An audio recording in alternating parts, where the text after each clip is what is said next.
podcast at ngayon ako ang host. Ako si Kyla Kadapan at kasama ko sa podcast na ito ay ang aking mga kaklase na sina. Ako si Miko Prodigo. Ayon sa Nalzaga. Ian Babasa po. So yon, ang podcast natin ay tungkol sa karapatan ng mga indigenous people. So ngayon is magsasagawa tayo ng roundtable discussion kasama ang yung mga kaklase ko para pag-usapan kung bakit nga ba mahalaga ang kanilang karapatan at paano ito konektado sa karapatang pantao.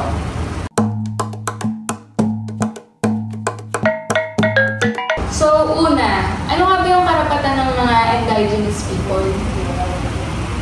Karapatan ng indigenous people, siguro para sa akin, ito yung karapatan nila na mamuhay base dun sa nila, tradisyon at kultura.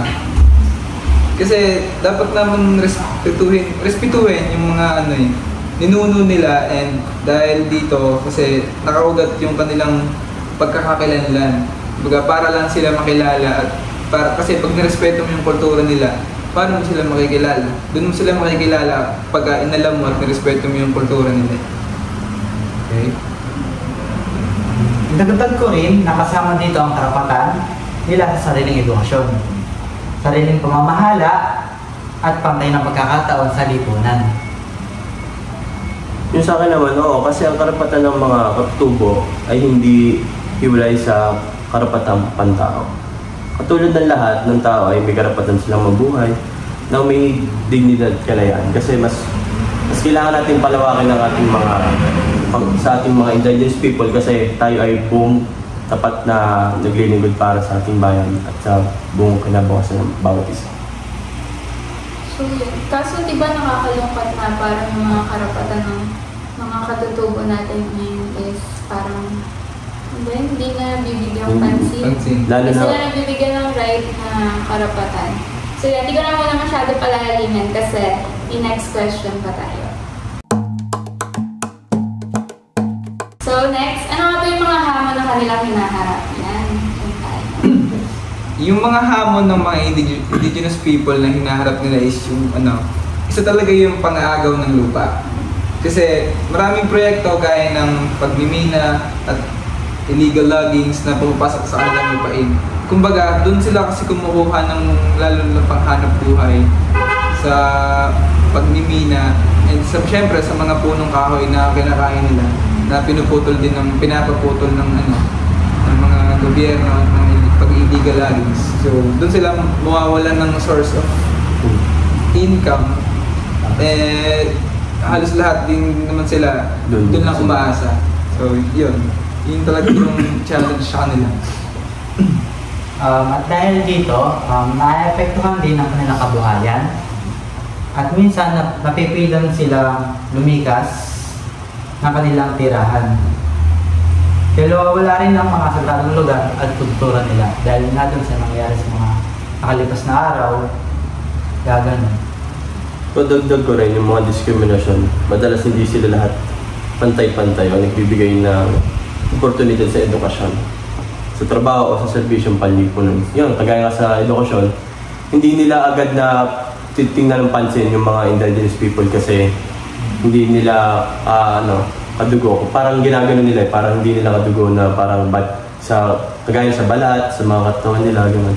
Kaya dapat mas lagi natin iniisip yung mga ganun tao kasi kadugo rin natin at kapilipino natin sila. Dagdag ko lang dun sa discrimination kasi, di ba, sa atin kasi, kumbaga, hindi normal na makakita tayo ng type na ganung tao, like indigenous people na syempre, kakaiba sa paningin, then syempre yung iba, first time na makita ng gano'n, syempre kung ano isipin nila agad, like, lalaitin nila ganito. Tapos yung iba naman, hindi naman sila nang discriminate, kumbaga curious lang sila kasi both sa itsura nila kasi bakit ganito sila or bakit ganun kasi ngayon lang sila nakapunta ng syudad or Manila. Kaso nakakalungkot kasi diba parang sa mga new generation parang pinagtatawanan nila yung tama. Ganun na iniisip nila, parang wala sa kanila sa itsura, sa pananamit. Kasi madalas sa kanila, di ba, walang sapatos, walang tsinelas. Sa atin ngayon, sa generation ngayon, halos lahat ng kabataan meron sila pagandahan, ang mamahal na ng mga gamit. Sila, anong alam nila sa generation natin ngayon. Tsaka kung ano lang yung nagagawa nila. Kung di ba meron silang mga tradisyon, kung ano yung pananamit nila, yun lang yung meron sila nagagawa. Sa yun lang naman yung kaya nila eh. Kaya minsan nakikita natin sila sa tabi-tabi. Kasi yun nga, buwan na nawala na sila ng lupain, parang dyan na lang sila sa mga tabi-tabi na nakikita natin. Hindi nakakalungkot kasi parang nag-neglect sila mostly ng government. Gawa nga ng lupa, inaan pa nila. So yun, punta naman tayo sa next topic. So paano natin makikita na konektado yung kanilang karapatan sa karapatang pantao? Ano lang, para sa akin lang kasi yung karapatang pantao kasi para sa lahat yan. Kumbaga, anumang lahi mo, relihiyon o kultura. Kung may hindi respetuhin, kulturang kulang ang pagpapatupad ng karapatang pantao. Tama. Halimbawa, nakasaad sa United Nations Declaration on the Rights of Indigenous Peoples at sa Indigenous People Rights Act. Dito sa Pilipinas na dapat igalang ang kanilang mga karapatan. Kaya kapag pinaglalaban natin ang karapatan ng katutubo, pinaglalaban din natin ang karapatan ng lahat. Kasi kailangan natin ipaglaban ng lahat. Kasi kagaya nga ng sinabi ni Ayan na, yun nga, kailangan natin tawag dito, lahat ay may relihiyon o kultura para sa kinabukasan ng bawat isa, respetuhin ng bawat isa para sa ikakaganda ng buhay natin.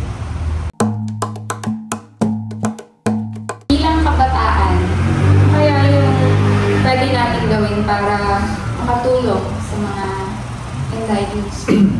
Ano lang, para sa akin lang, pwede ka magsimula sa maliit or sa konti lang. Like, pag-aralan at unawain yung mga kultura nila. And, syempre, pag naaral mo na yun, maintindihan mo na kung ano yung meron sa kanila. Sa akin naman, pwede rin tayong sumuporta sa mga programa na binibigay protection sa kanila mga karapatan. Tsaka higit sa lahat, itigil natin ang mga diskriminasyon at magiging boses ng paggalang at pagkakaisa sa ating lahat. Kasi hindi natin masasabi ang lahat. Dapat talaga pantay tayo. Respetuhin natin kung ano yung uri natin o ano man, kung saan man tayo nanggaling. Yun lang at maraming salamat. Dagdag ko lang, mayaman ka man o mahirap, o ibang kultura ka mga reliyon, dapat pantay-pantay lang pagkakatingin natin sa isa. Tama.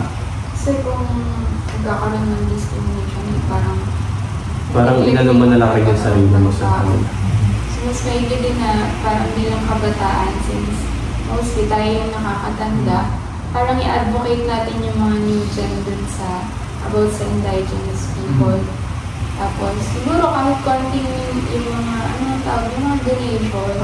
Tulong ba? Tsaka wala na rin may madalas yung, diba mostly may mga yung naakit talaga ng buto para magturo sa mga katutubo. Siguro meron pa rin, kasi wala sa ating So yun, solid ang mga punto. So, kaya malinaw na yung karapatan ng mga katutubo ay hindi lang tungkol sa kanila. Siyempre, kung di bahagi ng mas malawak na usapin ng karapatang pantao. So, dapat silang respetuhin, pakinggan, at siyempre, suportahan. Yes. That's right.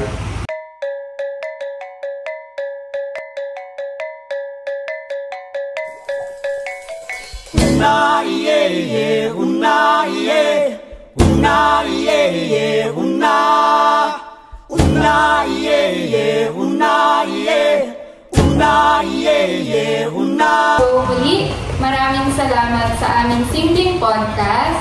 So ako nga po ulit ang host na si Kyla Kadapan. Ako naman po si Nico Prodigo. At ako po si Ayanson Alzaga. Ako po si Ian Garlo Mabasa. So nawa ay mas mapalalim natin yung pag-unawa sa kahalagahan ng karapatan ng mga indigenous people. So, bye-bye! Bye! Thank you!